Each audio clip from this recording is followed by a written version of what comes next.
নমস্কার বন্ধুরা, তো আজকে আমি আবারও একটা রেসিপি আপনাদের সাথে শেয়ার করতে চলেছি।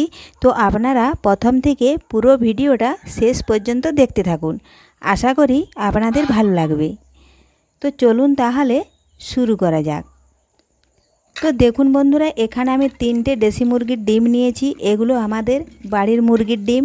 আর এই দেখুন 100 গ্রাম মুগ কলাই আমি আগে থেকেই ভিজিয়ে রেখেছিলাম। এখন এটা ধুয়ে ভালোভাবে ঘন জলটা ফেলে দেব। আর এই দেখুন এখানে কড়াই বসিয়েছি। তো কড়ার মধ্যে আমি 1 গ্লাস জল দিলাম, আবারও দেব হাফ গ্লাস। পরিমাণ মতন জলটা দিয়ে দিচ্ছি। এখন এই জলের মধ্যে দেব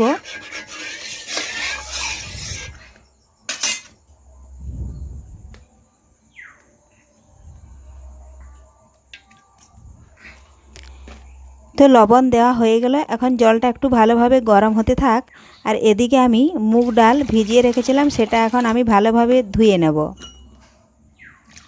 এই দেখুন জল দিয়ে ভালোভাবে ধুয়ে নিচ্ছি। আর যদি কোনো বন্ধু আমার চ্যানেলে নতুন হয়ে থাকেন তাহলে সাবস্ক্রাইব করে বেল আইকন অলে সেট করে দিন সবার প্রথমেই আমার রেসিপি পেতে।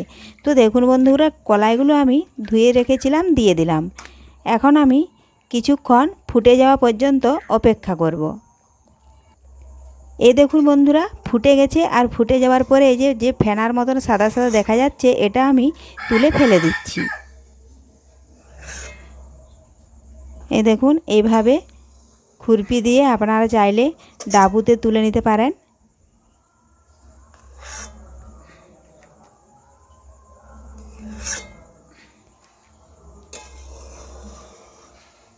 রেসিপিটি একদম তড়কা স্টাইলের বানাবো, তো আপনারা স্টেপ বাই স্টেপ দেখতে থাকুন।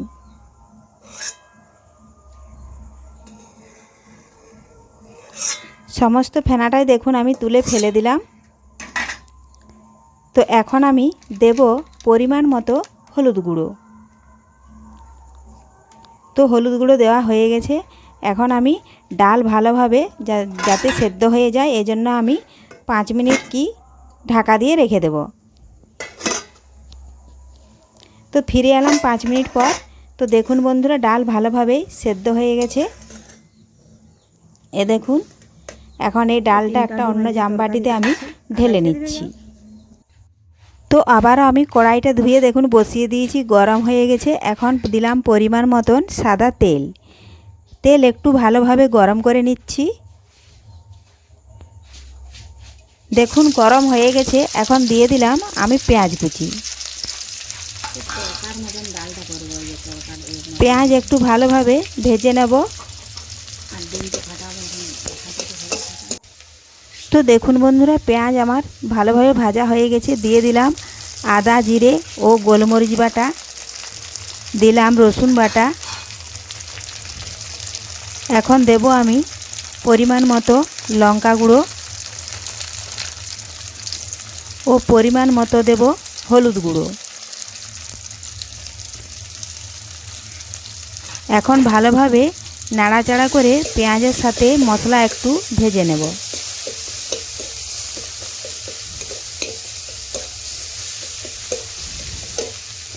একটু আমি মশলার বাটিতে ধুয়ে একটু জল দিয়ে দেব। তার আগে দিলাম লবণ, জল দিলাম একটু, আবারও ভালোভাবে কষে নিচ্ছি। মশলার কাঁচা গন্ধ চলে যাবে পর্যন্ত অপেক্ষা করব।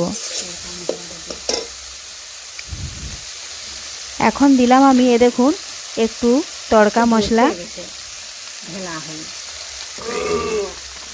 এটাও ভালোভাবে নাড়াচাড়া করে আমি একটু কষে নিচ্ছি মশলার সাথে।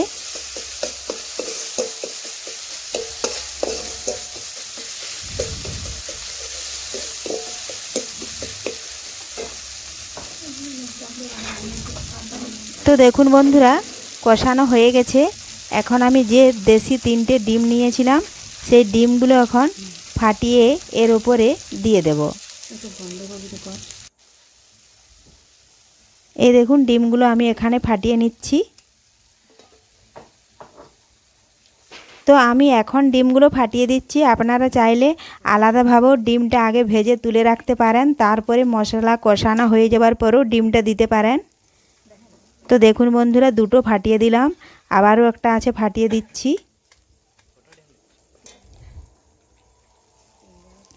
এই দেখুন 3টে ডিমেই আমি ফাটিয়ে দিয়ে দিলাম।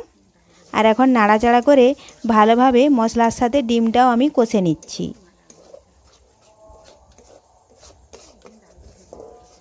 তো এইভাবে আপনারাও যদি মুগ ডাল খেতে ভালো না লাগে প্রত্যেক দিন একই রকম, তো মুগ ডালের স্বাদ পাল্টাতে এইভাবে একদিন ডিম দিয়ে মুগ ডাল তড়কা স্টাইলে যদি রান্না করতে পারেন, তাহলে মুখের স্বাদেই পাল্টে যাবে। তো দেখুন বন্ধুরা, আমি ভালোভাবে এইভাবে নাড়াচাড়া করে কষে নিচ্ছি।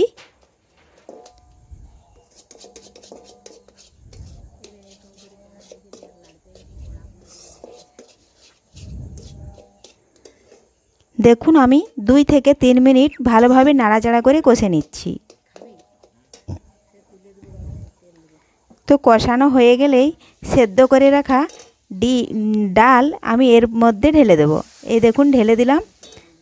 তো যদি মনে হয় জলটা একটু কম আছে, তো আমি আবার একটু ডালের জামবাটিটা থেকে একটু জল দিয়ে দিলাম, কারণ একটু ফোটাবো কিছুক্ষণ, তাহলে জল আবারও মরে যাবে, এই জন্য আমি একটু জল দিয়ে দিলাম।